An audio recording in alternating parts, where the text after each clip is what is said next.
Bienvenue dans Memento Mori, le podcast qui parle du présent en prenant la fin comme point de départ. Je m'appelle Raphaël Charrier, je suis pasteur à Grenoble.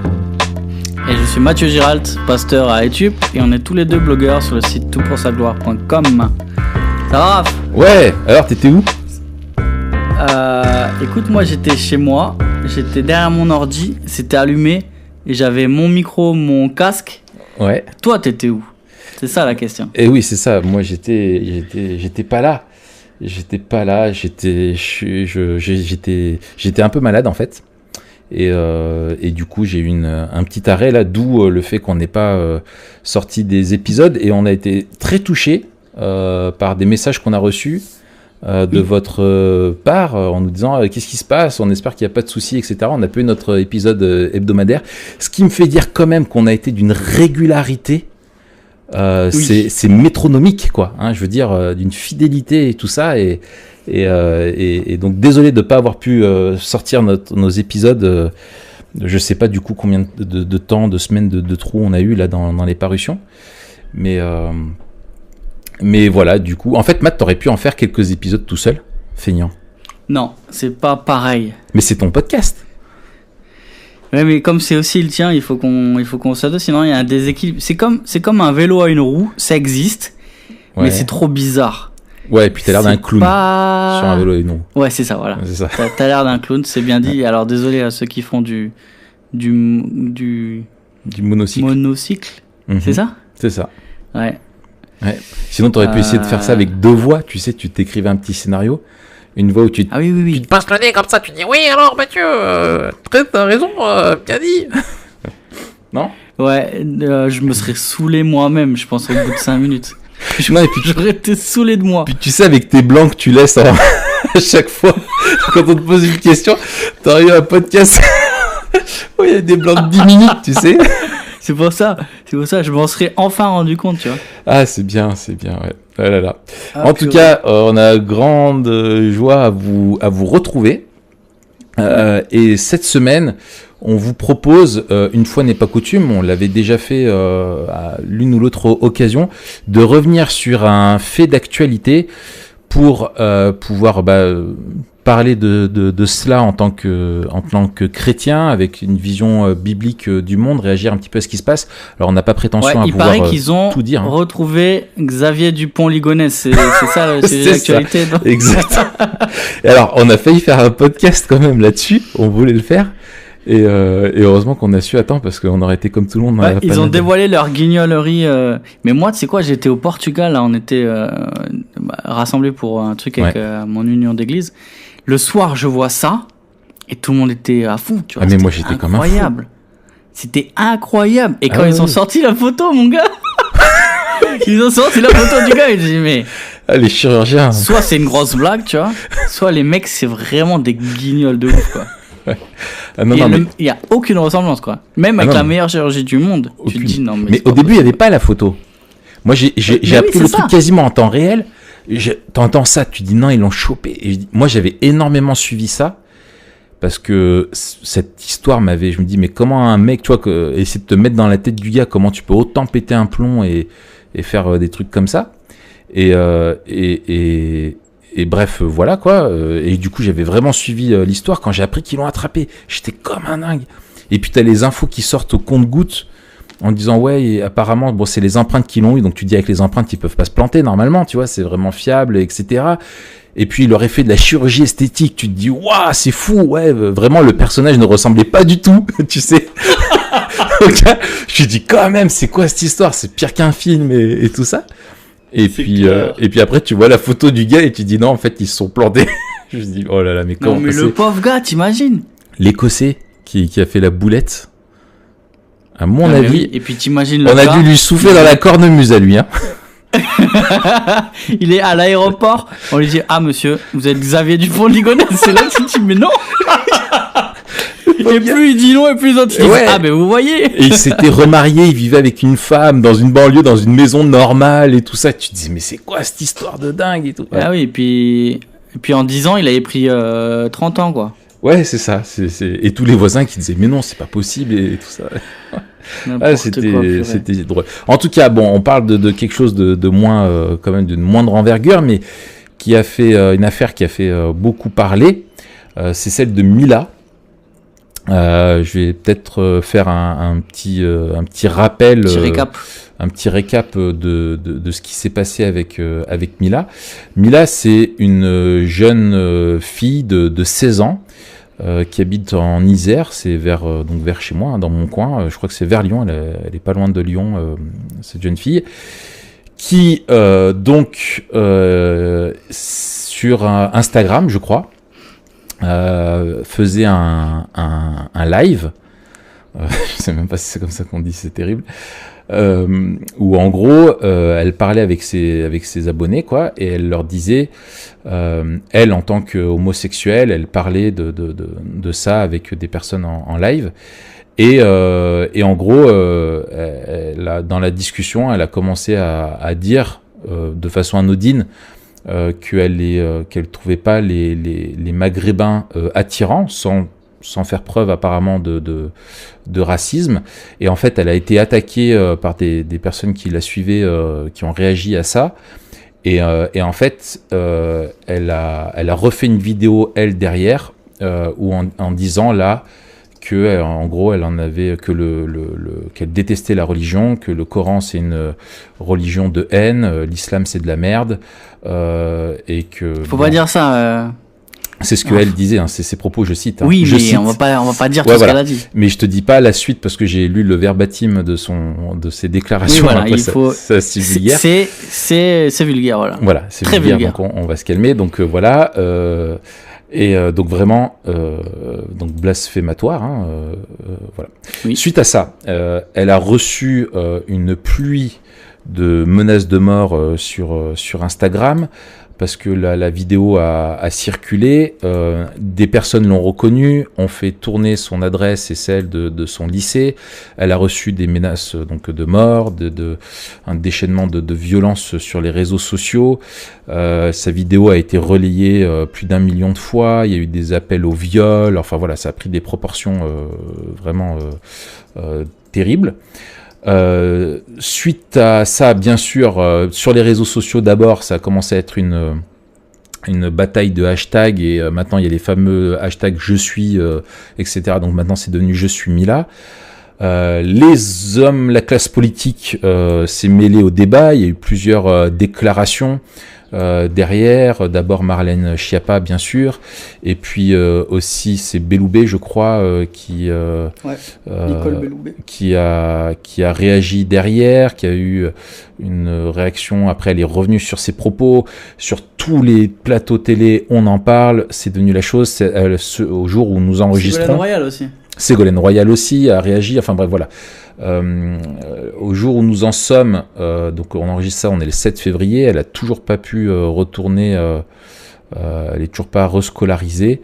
Le ministère de l'Intérieur, Christophe Castaner, en a aussi parlé en disant que il faisait tout pour la protéger, essayer de lui trouver un endroit où elle pouvait retourner à l'école. Elle est sous une forme de protection, en tout cas de vigilance policière pour elle et sa famille. Elle est repassée aussi elle-même sur la télé. Elle a accordé une interview, c'était au Quotidien, je crois, de Yann Barthès, où elle a fait un mea culpa sur justement la vulgarité, en rappelant qu'elle avait voulu choquer personne, mais qu'en gros elle s'attaquait pas aux musulmans, mais à l'islam. C'est ça, elle a dit quand même, je voulais blasphémer. C'était voilà, elle voulait blasphémer, mais elle voulait pas attaquer les personnes. C'est clairement assumé. Elle voulait pas attaquer la religion, pas les personnes, pas les religieux, quoi. Voilà. C'est ça. Voilà. Et derrière, bien sûr, voilà, on a entendu tout et n'importe quoi, et en entendant tout et n'importe quoi, on s'est dit, on veut pas hurler avec les loups, mais plutôt réfléchir. Courir avec les gazelles. Courir avec les gazelles, voilà. Bondir avec les gazelles. Et donner comment est-ce que nous, on pouvait réagir justement à quelque chose qui est comme ça, et comment peut-être donner quelques petites clés et quelques petits conseils. Toi, Matt, a priori, comme ça, comment t'as réagi quand t'as entendu tout ça? Qu'est-ce que tu penses de tous ces événements-là? Ouais, alors j'ai réagi de manière détachée.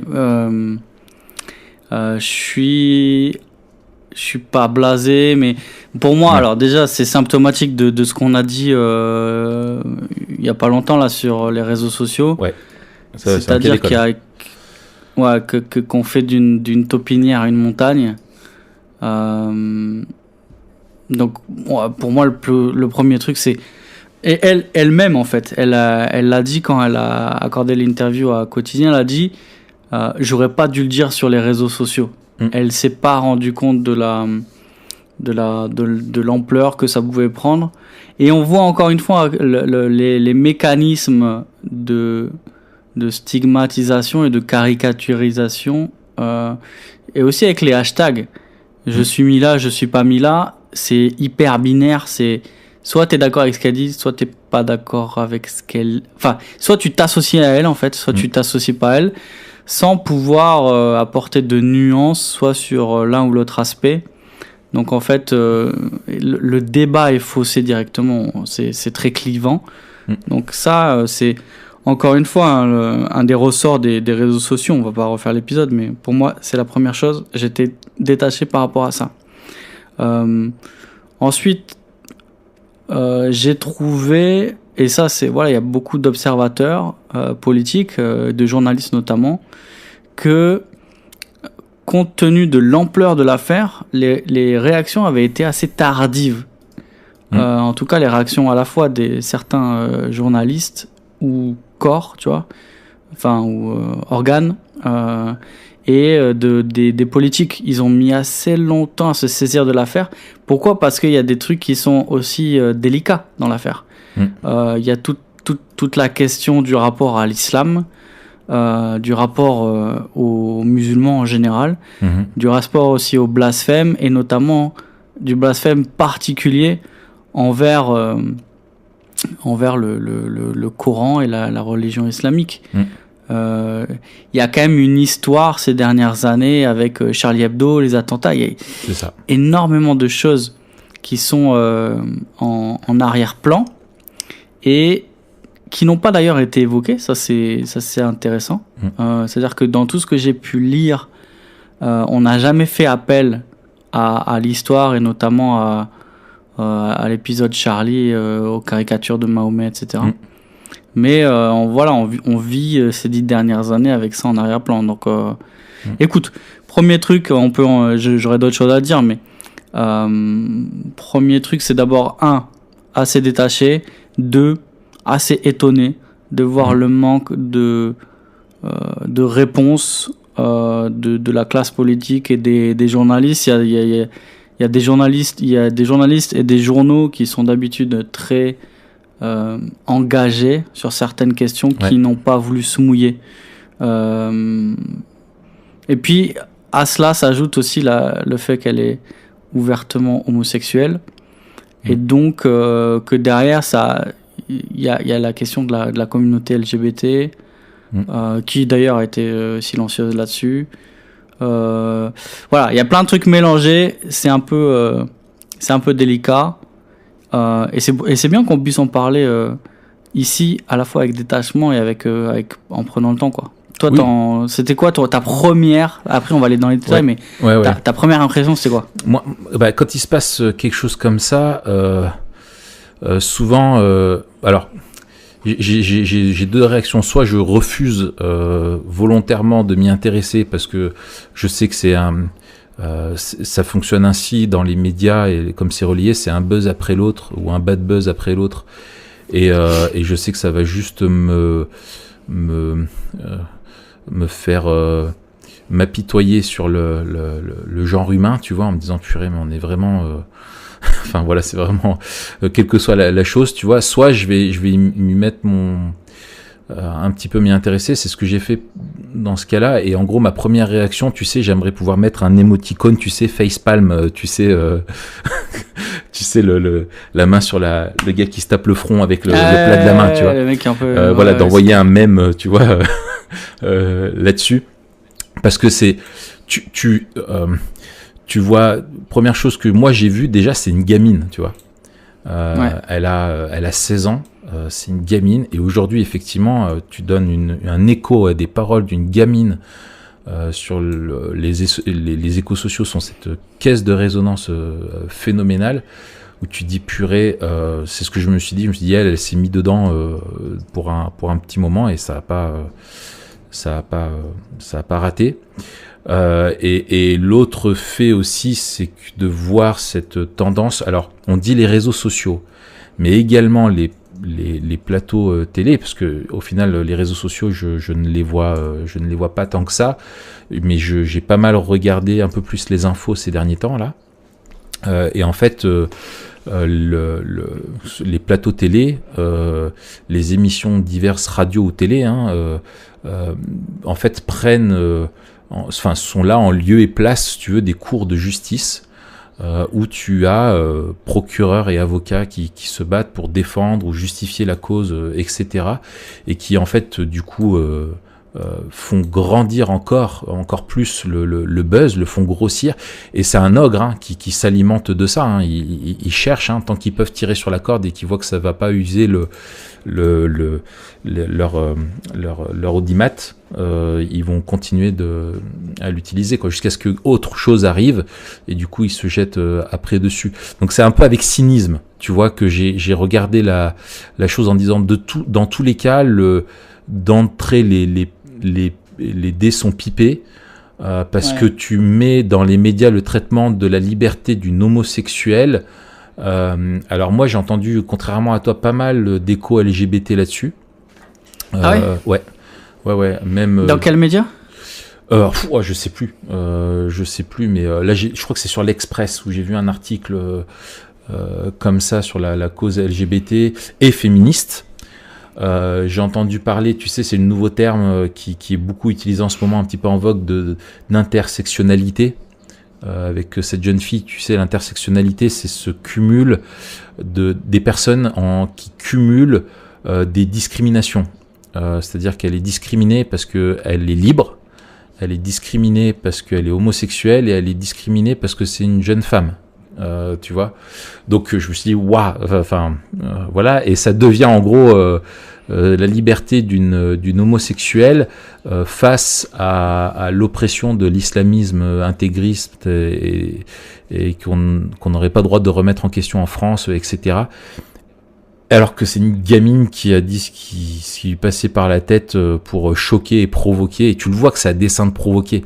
Elle le dit elle-même, quoi. Elle veut provoquer, et on fait de Bien ça sûr. un truc de dingue, quoi. Donc c'est voilà, ça a été un petit peu ma première réaction, quoi. Super. Peut-être on peut se poser la question, si on veut démêler, qu'est-ce qu'on peut penser de la liberté de blasphème nous en tant que chrétiens? Ouais. Ouais, je pense que c'est la question qui est sous-jacente, quoi. Ouais, c'est ça. C'est la question qui est sous-jacente. Ouais, alors, qu'est-ce que t'en penses? Déjà, moi, en tant que personne et que chrétien, avec ma vision biblique du monde, tu vois, je ne suis pas dans un esprit partisan, dans le sens où, justement, on voudrait prendre parti ou pas pour elle ou contre elle. C'est ce que veulent faire les gens. Moi, j'ai été choqué par ce qu'elle a dit, quand je vois les propos, et aussi choqué par ce qu'il lui est dit.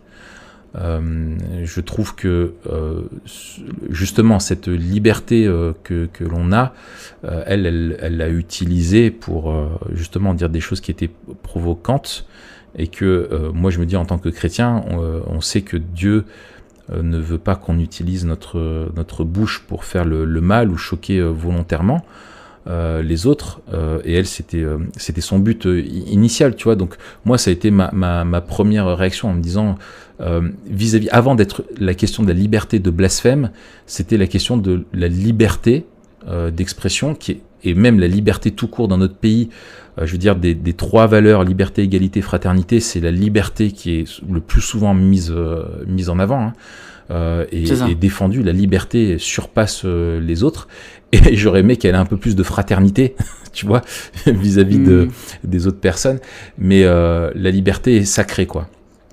Et puis il y a autre chose, c'est que on pense la liberté en règle générale sans la responsabilité. C'est ça. Et du coup, la responsabilité est relative, la liberté est absolue. Voilà. Mais c'est un problème. Et la liberté sans responsabilité, c'est ce qu'on appelle la licence.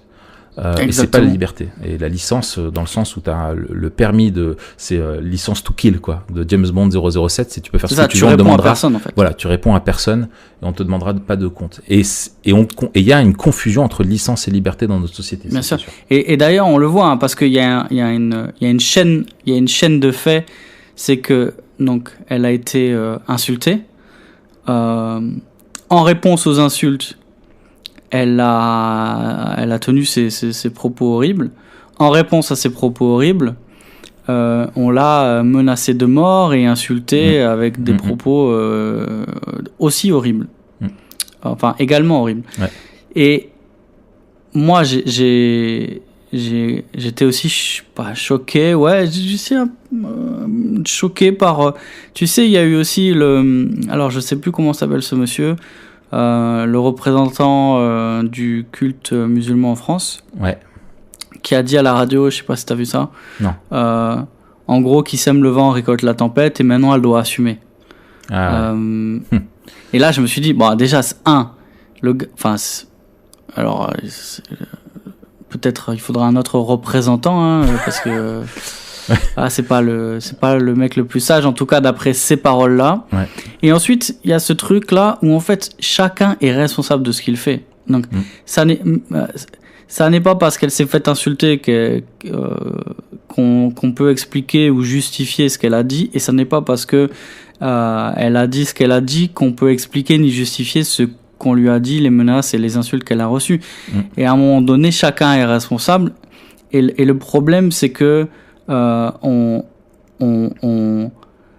parle de liberté de manière absolue et de responsabilité de manière relative, et ça pipe les dés parce qu'on met en gros la liberté d'expression contre la responsabilité de ceux qui l'insultent. C'est ça. Mais en fait, elle est aussi responsable et elle doit rendre compte de ce qu'elle a dit. Les autres aussi sont responsables et doivent rendre compte de ce qu'elle a dit. Et dans la liberté n'est pas licence. Donc, elle n'a pas le droit de tout dire. Et ensuite, il y a une différence entre le blasphème et pour moi une attaque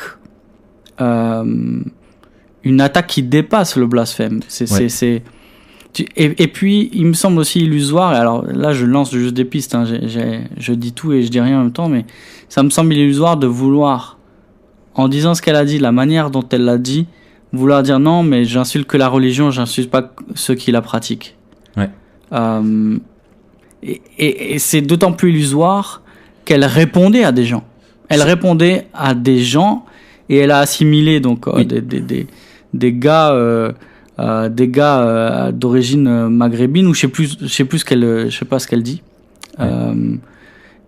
Et la religion islamique, et en parlant de l'islam, elle voulait répondre à ces gens, et après elle a dit non, je voulais pas parler aux gens, je voulais parler que de la religion. Ouais. Ça ne tient pas. Pourquoi ? Parce que les choses sont bien plus fines, et ça aussi, ça fait partie de la responsabilité qu'on doit avoir quand tu insultes la religion de quelqu'un. Tu touches ceux qui la pratiquent. Pour autant, je pense qu'il y a une place. Pour autant, je pense qu'on peut parler de blasphème sans que ce soit forcément une atteinte à ceux qui pratiquent la religion. Tu vois ce que je veux dire ? Je suis d'accord. Et d'autant plus qu'on est dans une société, enfin, pour aller dans ton sens, qui n'arrête pas de nous dire que la religion, ça doit être quelque chose de privé. Donc quand tu attaques violemment comme elle l'a fait, parce que c'est vraiment extrêmement vulgaire ce qu'elle a fait, les gens, s'ils veulent aller voir, enfin s'ils n'ont pas entendu, c'est leur responsabilité, mais on veut pas le répéter, mais c'est extrêmement vulgaire. on te dit tout le temps que la religion, elle est privée, et donc là, et les gens le comprennent comme ça aussi, c'est que ta foi en Dieu, ta religion est quelque chose, dans tous les cas, de très intime. Et attaquer ta religion, c'est comme attaquer ta famille, quoi. Tu vois, c'est comme attaquer quelque chose qui est lié à ton identité. Et donc, je pense qu'effectivement, la segmentation est quand même assez artificielle. Et oui, on a le droit de penser ce que l'on veut. Et nous, on sait qu'on est responsable chacun de ce que l'on pense devant Dieu. En France, la liberté et la liberté d'expression est vraiment, en fait, il faut le remettre dans le contexte historique de notre pays. C'est une liberté aussi de critiquer le pouvoir, de critiquer la religion, les dogmes qui te sont posés en disant t'es pas obligé d'y croire. T'as le droit de choisir d'y croire ou pas, de rejeter ou pas. Et nous, avec ça, on est OK, parce que on dit que les gens ont la responsabilité devant Dieu. Donc, on est tout à fait OK avec ça. Mais il y a un glissement entre le fait de droit de ne pas être d'accord et de le dire, avec le fait de dire, d'avoir le droit à l'injure sans aucune conséquence. J'ai le droit d'injurier comme je veux, et les gens n'ont pas le droit d'être choqués. Et moi, c'est ça en fait qui me choque. J'écoutais sur RMC là dans l'émission. Non, c'était sur la chaîne 23, mais ça passe aussi sur RMC. Les grandes gueules. Les grandes gueules. Il y avait Zora Bitan qui participait. Une femme que j'aime bien entendre, qui est souvent assez éclairée. Elle parle beaucoup. Hein. Elle parle beaucoup, ouais, tout à fait. Donc elle est elle d'origine maghrébine, et elle a un militantisme assez fort contre l'islam. Elle est vraiment pas du tout là-dedans, enfin je présume, vu ses positions.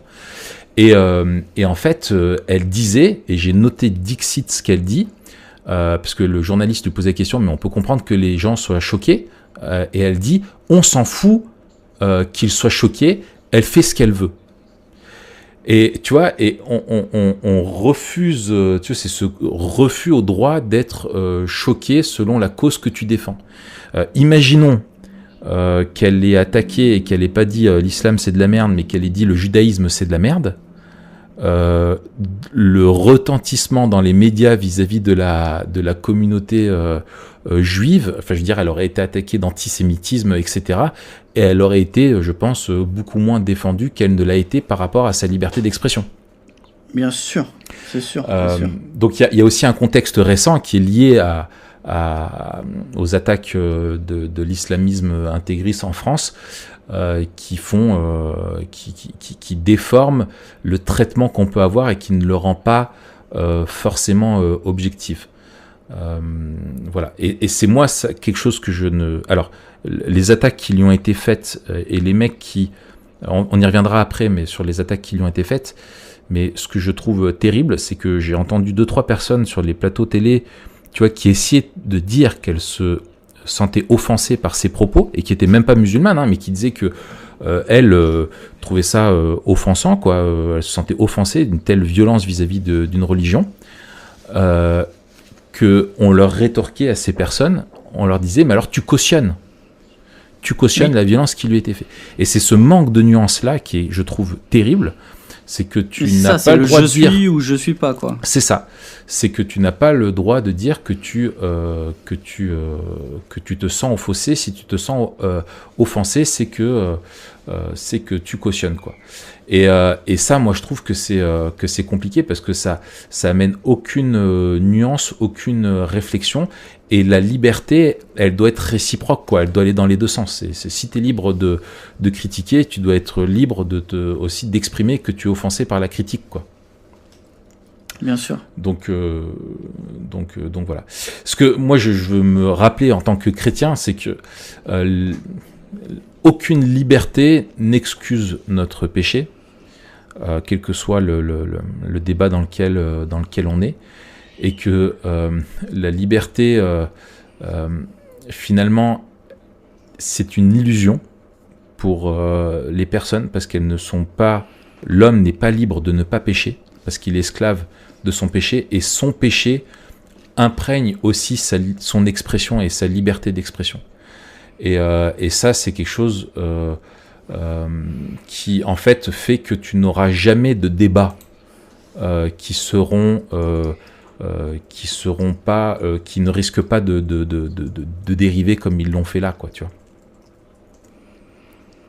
Ouais, c'est ça. Et puis, il y a ce verset, alors je le cite de tête là, ne faisons pas de notre liberté un voile pour couvrir la méchanceté. Ouais. Tu sais où c'est là? Il y a Galates, je crois que c'est Galates chapitre 5 verset 1 ou 6 verset 1, je sais plus si c'est celui-là dont tu parles. Non. Ah oui, alors. Oui. Galates 5, 13. D'accord. C'est ça? Je sais plus, mais dans Galates, oui. Voilà. Vous avez été appelé à la liberté, seulement ne faites pas de cette liberté un prétexte de vivre selon la chair. C'est ça. C'est celui-là dont je pensais, moi. Voilà. Et puis 1 Pierre 2,16, moi je pensais à celui-là. Étant libre, sans faire de la liberté un voile qui couvre la méchanceté, mais agissant comme des serviteurs de Dieu. C'est ça. Et puis nous, notre liberté, en fait, c'est la liberté de faire ce que Dieu veut, c'est la liberté de faire le bien, alors que nous étions, comme tu l'as dit, esclaves du péché. Et c'est ça. Et en fait, cette liberté, elle devrait, je pense, que tous les citoyens ne devraient jamais la déconnecter d'une morale et d'un désir. Alors tout à l'heure, je parlais de fraternité, mais c'est un petit peu ça. C'est en tout cas d'un désir de faire le bien. Dans le sens où dire je suis libre, je dois pouvoir être libre d'exprimer mon désaccord, mais je suis aussi libre, je suis pas obligé de choquer l'autre, quoi, et de lui faire du mal, parce que tu sais très bien que tu vas attaquer énormément de personnes. Alors et je pense qu'il y a beaucoup de musulmans, je veux dire, tu remplaces ce qu'elle a dit et tu remplaces Allah par Jésus, il y a de quoi faire beaucoup de peine, tu vois, à beaucoup de personnes. Et il y en a beaucoup alors qui réagissent avec violence et qui appellent au meurtre ou au viol, ou en tout cas qui veulent lui faire peur et qui expriment leur haine, et je pense qu'ils commettent en fait la même faute, même avec des propos encore plus graves. Et là tu vois l'escalade du péché, quoi, tu vois, dans ce qui est dit. Ils ont une réponse qui est complètement disproportionnée et qui est gravissime dans ce qu'ils disent, et moi, je trouve que en tant que chrétien, et avec cette vision biblique du monde et de la justice de Dieu et de la responsabilité chacun devant Dieu, je me dis que moi, en tant que chrétien, et le message de la Bible, c'est que on n'est pas appelé, nous, à prendre la défense de Dieu et de se faire ses juges sur terre. C'est à Dieu qu'appartient ça uniquement. Et de repenser à Jésus qui, lorsqu'il était insulté et qu'on a blasphémé contre lui abondamment, qu'on est allé même jusqu'au blasphème ultime, c'est celui de le tuer, de le crucifier, alors qu'il était sur la croix, lui disait « Père, pardonne-leur, car ils ne savent pas ce qu'ils font ».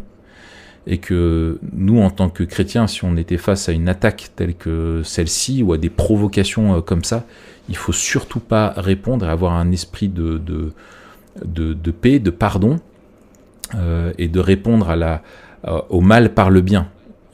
Et ça, c'est quelque chose à laquelle on ne sait pas faire dans notre société, et que nous, par la grâce de Dieu, c'est quelque chose vers quoi on doit tendre, à répondre au mal par le bien. Et puis, comme tu l'as dit, le blasphème, ce n'est pas à nous de rendre justice par rapport à ça. On voit dans le Nouveau Testament, il y a la société dans laquelle vivait Jésus, l'apôtre Paul, etc. C'est une société blasphématoire, polythéiste, etc. Ils n'ont pas cherché à condamner, enfin eux, alors c'était encore pire, puisque eux étaient persécutés par les blasphémateurs. Mais il y a aussi la dimension eschatologique et peut-être la dimension de Memento Mori, justement, qui nous aide à aimer ceux qui nous font du mal. C'est que cet homme, au fond, il avait raison, que j'ai cité tout à l'heure, là, le représentant du culte musulman français, en disant on récolte ce que l'on sème. C'est d'ailleurs biblique. C'est dans Galates 6. Ne vous y trompez pas, on ne se moque pas de Dieu. Ce qu'un homme aura semé, il le moissonnera aussi. Celui qui sème pour sa chair moissonnera de la chair la corruption. Celui qui sème pour l'esprit moissonnera de l'esprit la vie éternelle. Mais en fait, la moisson ne nous appartient pas. C'est ça. Et ce n'est pas à nous de rétribuer. Et donc, je pense qu'il y a une place pour l'avertissement en disant, bah, attention, celui qui tient des propos comme ça aura à en rendre compte. Puisqu'elle l'a dit, elle a dit, en fait, moi, j'aurais pu blasphémer n'importe quelle religion, je mets tout le monde dans le sac, ils sont tous pareils, etc. Là, c'était circonstanciel. C'était en réponse à une provocation. Mais rappelons-nous que même si le jour où on blasphème Jésus, le jour où on blasphème Dieu, que la vengeance ne nous appartient pas, quoi. Tout à fait. Et je pense aussi plein de patience,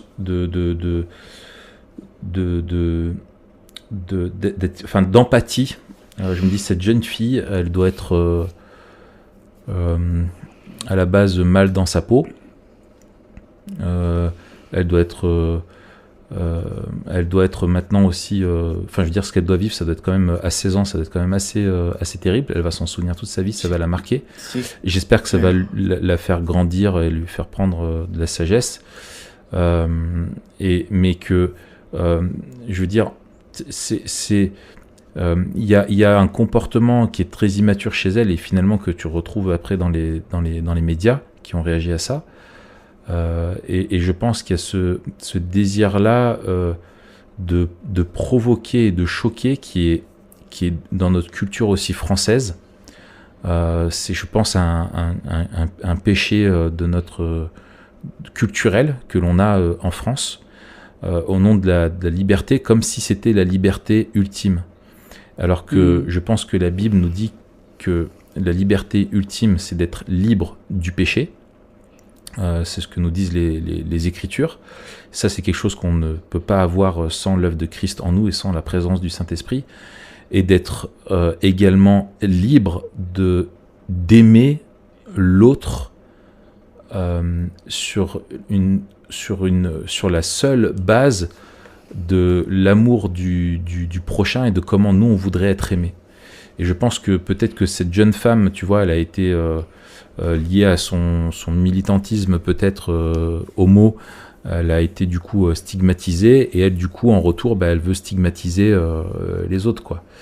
Et ça c'est voilà, le péché se nourrit du péché et ne produit à son tour qu'encore plus de péché. Et face à ça, tu te dis, mais le seul juge de paix dans cette situation-là, le seul moyen de réconcilier, et c'est ça que je trouve fort, c'est au-delà du fait qu'il ne devrait pas y avoir de violence, il devrait y avoir une réconciliation, tu vois. Et le seul moyen de réconcilier ces personnes-là, ce serait qu'elles puissent se réconcilier d'abord avec Dieu, en Jésus-Christ, et que c'est l'évangile après qui nous permet de vivre réconciliés les uns avec les autres et de ne plus avoir des relations qui sont de cette nature-là, quoi. Ouais, absolument. Voilà. Et c'est là que nous, on a, je pense, quelque chose et pour rejoindre, on parle de ça aussi parce qu'on fait de l'apologétique culturelle, que nous aussi, en tant que chrétiens, on doit dire comment réagir dans des débats comme celui-là ou dans des provocations comme celle-là, selon les Écritures, quoi. Et pas selon notre réaction instinctive ou la moquerie qu'on peut avoir ou des réactions un peu binaires comme elles sont. C'est de prendre du recul et de dire, mais finalement, en regardant à Christ, comment est-ce que lui a répondu au blasphème, à la provocation et à la folie humaine, et de chercher à l'imiter dans notre société au quotidien quand on est mêlé à des conversations comme celle-là, quoi. Et puis être des artisans de paix. C'est ça.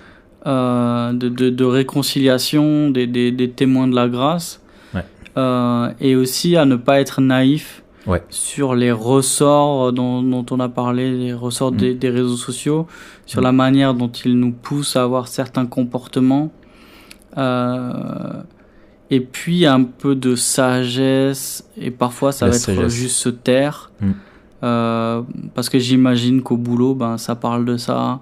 Voilà, ça fait partie de notre quotidien finalement, et puis quand ça occupe la première page des médias, on doit participer à la conversation, et il y a presque une stigmatisation si on n'a rien à dire sur les trucs. Parfois, il vaut mieux prendre un peu de recul, attendre et puis être sûr que ce qu'on va dire reflète notre vision biblique du monde et témoigne de la sagesse qu'on trouve en Christ. Ouais. Donc, soyons vraiment soyons en parfum de bonne odeur pour notre société et faisons attention de ne pas participer au péché finalement. Au péché, comme tu dis, un péché qui devient presque un péché national, en tout cas culturel. Ouais, c'est culturel, oui, tout à fait. Très bien. Eh ben, écoute, je te propose qu'on en reste là. Oui, c'était un petit épisode de 40 minutes. Voilà, c'est ça. Mais le temps passe tellement vite. Mais la semaine quand prochaine, je suis avec toi, le temps vole, Raph. Mais c'est ça, le temps ralentit. Le temps est en suspens. La semaine prochaine, Matt, on va parler du mariage. On parle du mariage. Voilà, et on va voir que c'est memento mori, le mariage, en fait. Grave. D'ici là, Matt, D'ici là, on se porte bien, on boit beaucoup d'eau, voilà. manger, bouger, 5 fruits et légumes par jour, Voilà. marcher 10 000 pas déjà. Voilà, lire un petit Et puis- calendrier au quotidien avec un Oui. petit verset du jour. Exactement. Et puis soulever des trucs lourds. Parce que les muscles, ça se fait pas. Voilà. Voilà. Allez, Ah, j'ai repris la à la boxe. semaine prochaine. Ouais, c'est ça. C'est vrai? Allez, oui, j'ai repris la boxe. Bon, on en parle la semaine Ouais, prochaine. je mets des coups un peu de partout, c'est cool. Allez, bonne semaine. Salut Raph.